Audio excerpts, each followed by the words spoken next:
É a hora dele aqui no SCC Meio-Dia, tá chegando o Cláudio Prisco com a política. Boa tarde, Fernando. Tudo bem, seu Prisco? Você gorou as manifestações do final de semana, Fernando? Eu não acompanhei as manifestações.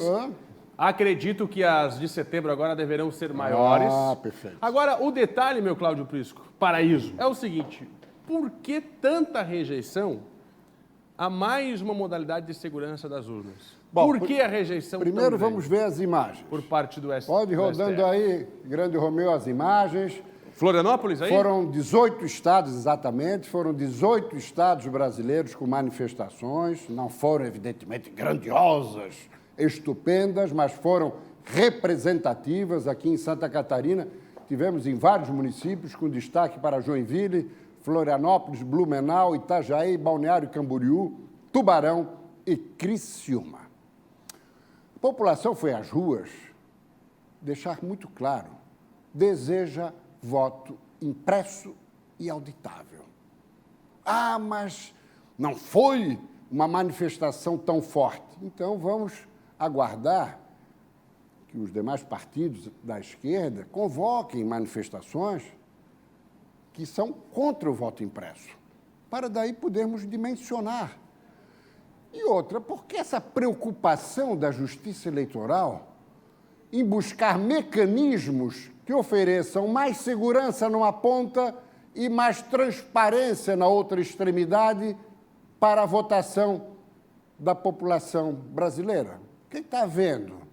Qual é o problema de tornar a eleição? Ah, mas é muito cara.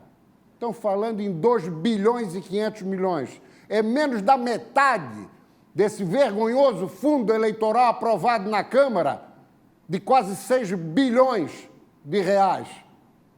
Corta pela metade o fundão. E outra coisa, voto impresso não é para o cidadão sair com a cédula, para daí poder gerar uma série de demandas, especulação de fraude. Não, vai ter o cesto ali e o impresso vai cair. E o cidadão que votou vai verificar ali o seu voto. Só isso. Eu nem estou defendendo o voto impresso necessariamente, mas algum mecanismo que possa dar mais segurança e transparência. Vamos seguir no raciocínio. Próximo telão, Romeu. Muito bem, pode fechar. Nós temos aqui à esquerda a família Bolsonaro, o pai e os 3. Com exceção do primeiro ou segundo mandato de Jair, todos os outros foram eleitos com essas urnas eletrônicas.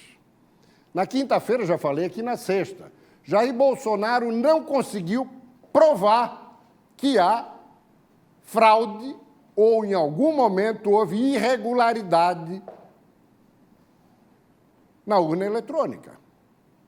E todas as vezes que se elegeram, não se queixaram. É verdade? É verdade. Sem dúvida nenhuma. Sobre esse aspecto, há uma vulnerabilidade presidencial e familiar.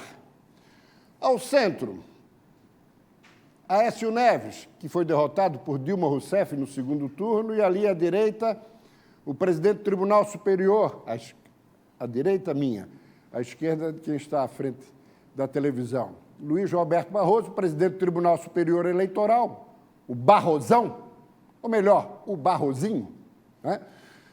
Aécio, provocado por Bolsonaro, que disse que houve corrupção, houve fraude na sua eleição, quando foi supostamente derrotado por Dilma Rousseff, desqualificou completamente que tenha havido corrupção.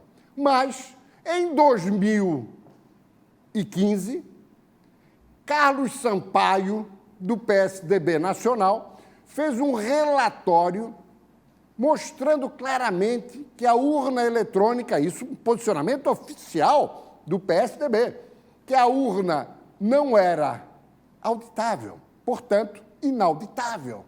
E não era possível aferir, portanto, inaferível. Deixando muito claro nesse relatório que a auditoria é fundamental para a segurança da urna eletrônica. Então, isso por um outro lado. Há comprovação de fraude? Não há. Mas por que o TSE, por que os ministros do Supremo são contra processos, repito, que dê mais segurança e transparência? Porque são os ministros do Supremo que haviam condenado Lula da Silva a condição de presidiário, depois de acompanhar a manifestação de 9 magistrados diferentes. Sérgio Moro em Curitiba, 3 no TRF4 e 5 no STJ. Daí não inocentaram Lula, mas resolveram torná-lo elegível. Então tem razão Jair Bolsonaro quando diz como que esses mesmos ministros são os que pilotam a justiça eleitoral no Brasil. Está com razão? Há de se levantar suspeita em relação a esses magistrados? Sim.